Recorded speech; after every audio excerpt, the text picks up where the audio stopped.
Shalom, damai sejahtera untuk kita sekalian. Mari kita merenungkan kasih Tuhan. Kita awali dengan doa. Terpujilah Engkau Allah, melihara kami. Di saat kami akan merenungkan firman, kami butuh kuasa Roh Kudus untuk menuntun kami. Bersamalah dengan kami Tuhan, dalam nama Yesus Kristus kami sudah berdoa. Amin. Judul renungan malam ini, dipanggil untuk mencapai standar yang lebih tinggi. Ayat renungan diambil dari buku 1 Korintus pasal 9 ayat 24 dan 25. Firman Tuhan berkata, "Tidak tahukah kamu bahwa dalam gelanggang pertandingan semua peserta turut berlari, tetapi bahwa hanya satu orang saja yang mendapat hadiah?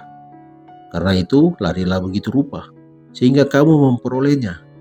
Tiap-tiap orang yang turut mengambil bagian dalam pertandingan menguasai dirinya dalam segala hal. Mereka berbuat demikian untuk memperoleh suatu mahkota yang fana, tetapi kita untuk memperoleh suatu mahkota yang abadi."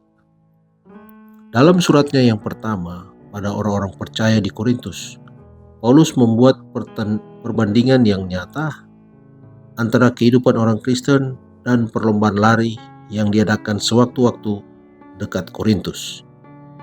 Kontes ini diatur dengan peraturan yang ketat, dan Paulus menekankan persiapan yang diperlukan untuk berhasil, yaitu disiplin, diet tanpa minuman keras, perlunya berpantang, kegemaran nafsu makan yang berbahaya, atau pemanjaan lainnya yang akan menurunkan kuasa mental atau fisik dilarang keras selama masa pelatihan. Jangan pernah pelari atau orang Kristen membiarkan perhatiannya terbagi dengan hiburan, kemewahan, atau kesenangan.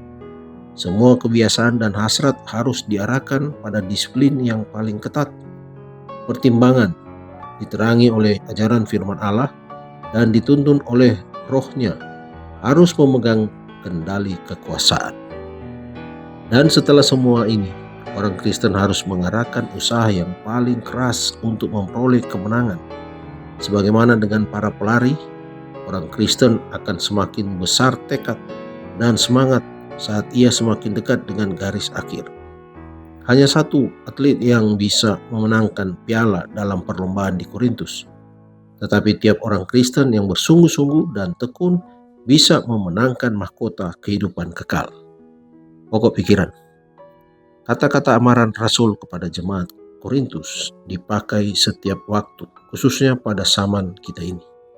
Oleh menyembah berhala, berarti bukan hanya sekedar menyembah berhala-berhala, tetapi melayani diri sendiri, cinta kepelesiran, memanjakan selera dan hawa nafsu.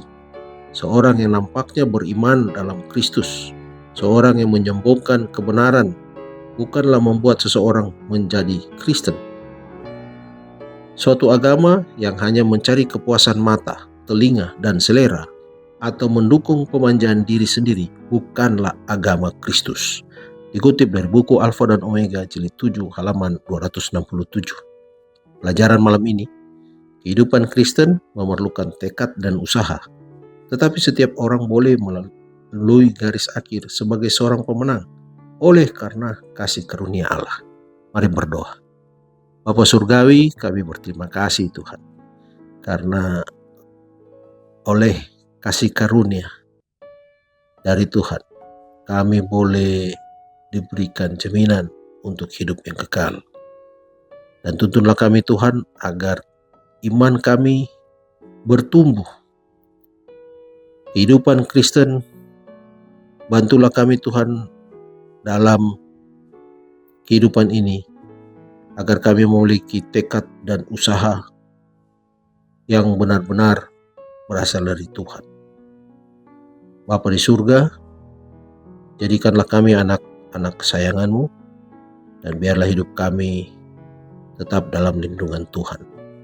Kami berdoa bagi saudara-saudara kami yang mungkin dalam keadaan kurang sempurna kesehatan, bila Tuhan memberikan kesehatan yang lebih baik. Bersamalah dengan kami Tuhan dalam istirahat malam kami. Ini doa kami dalam nama Yesus Kristus kami sudah berdoa. Amin. Selamat malam, selamat beristirahat. Tuhan Yesus memberkati.